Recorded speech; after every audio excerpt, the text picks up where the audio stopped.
SUVs are everything and everywhere right now, but there are few on the market, probably none on the market, that are more historic and more prestigious than the iconic Mercedes-Benz G-Wagen. But after being on the market since 1979 for the first time, this one is going all electric. We're going to dig into all the details and learn all about the new G.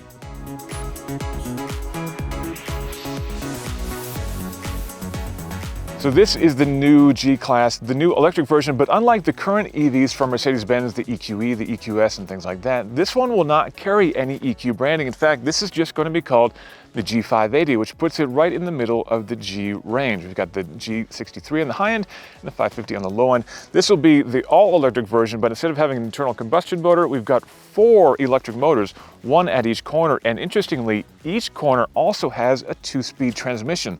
That means you have high range and low range from each of the 4 electric motors. And those 4 motors in every corner will let us do some cool tricks, which we'll take a look at in just a second. But because of the high range and the low range, you've got great off-road performance, plus smooth on-road performance as well. Now, for off-road performance, this is of course an electric car with a 116 kilowatt-hour battery pack built into the floor of it. That should give you about 230 miles of range as an estimate, but that battery pack is protected by a carbon fiber skid plate to make sure that even if you're rock hopping and banging off of rocks, you don't have to worry about that being compromised in any way. And that also enables you a really deep wading distance because you've got no intake to worry about. This thing can go 850 millimeters of wading depth, which is more or less right about here, just above the wheel well. That's actually 150 millimeters deeper than even the gasoline-powered version. To see some of the cool things we can do with this, let's take a hop on the inside and look at the interface.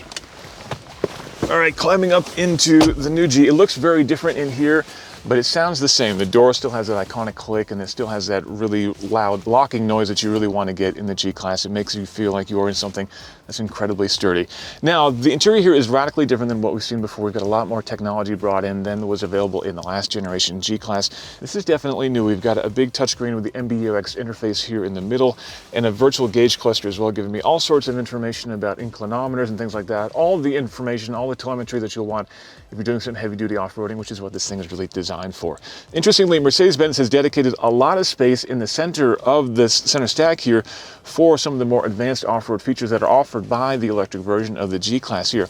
On the left, I've got a dedicated button for the G-turn mode, which basically allows you to turn this thing within its own diameter. Effectively, if you drive yourself into a canyon, you hit this button here, then you hold the left or the right shift paddle, hit the gas, and the car will spin around within its own axis and allow you to drive right back out the other way, which is pretty cool. They won't let me do that today though, unfortunately, but hopefully soon. The other option on the right here is something called G-steering, which is basically where I can hit this button, and that will basically speed up or slow down the motors individually to help this make tighter turns when you're off-road.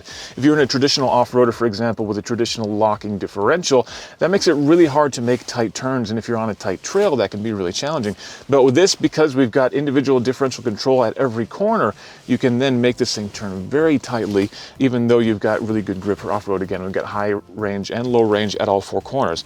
And then there's a dedicated off-road cockpit button that brings up, again, a lot more information here about the suspension and working, the inclinometers I mentioned before. And there's even a mode where you can record your entire trail with the camera built in there and then share it with your friends later who can follow your GPS track and go off-road. Pretty cool stuff. While the interior looks like a big step forward over the current generation, the exterior of the new G is pretty much the same as before, which when you've got a vehicle that's got as much history as this, it's kind of what the customers want. And if you go with the electric version, really the only differentiating factor is going to be this grille up front, which is flat and black with a couple of slats to the front. Looks a little bit different than the internal combustion version. This is to help the aerodynamics a little bit, plus some other minor tweaks and changes around the car, some vents in the side of the fenders and a couple other tweaks around the windshield and things like that to help make this a little bit more slippery. But still, you're talking about a big old brick here, which means that you're, again, only going to get about 230 miles of range out of that 116 kilowatt-hour battery pack. But again, this thing is optimized for off-road performance, not so much for on-road driving. Now, the new G is coming in both internal combustion and electric versions later this year, 2024, and it should be a pretty incredible thing when it hits Mercedes-Benz dealerships. Let us know down in the comments, are you excited about the new electric version, or would you rather stick with the bi-turbo V8 of the 63 version? Let us know in comments, like and subscribe. We'll see you at Engadget.com for a lot more.